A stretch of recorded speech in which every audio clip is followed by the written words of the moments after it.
মূলত সঠিক যত্ন এবং পরিচর্যা এটি হলো যে কোনো ফল ফসল উৎপাদনের মূল কৌশল বা মূল হাতিয়ার বলতে পারি। আমি হাতে যে আঙুরের থোকাটি রেখেছি আজ জুলাই মাসের 10 তারিখ। এই আঙুরের জাতটির নাম রাশিয়ান বাইকুনুর জাতের।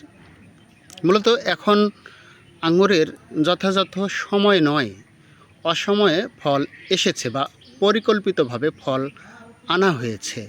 কিভাবে?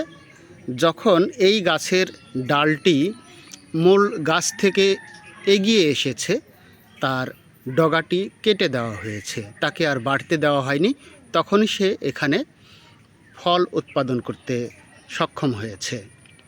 তো যারা উদ্যোক্তা রয়েছেন তারা সঠিক গাইডলাইন পেলে বিফলে যাওয়ার কোনো সুযোগ নেই। আমি বারবারই বলি, উদ্যোক্তা হতে হলে প্রথমে কিছু মানসিকতা, সাহসিকতা এবং পরিকল্পনা নিয়ে এগিয়ে গেলে নিশ্চিত লাভবান হওয়া সম্ভব।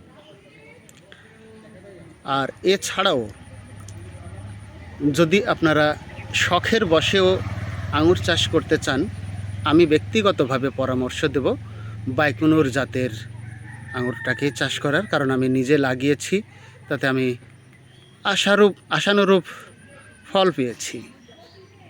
ভালো থাকবেন সকলেই।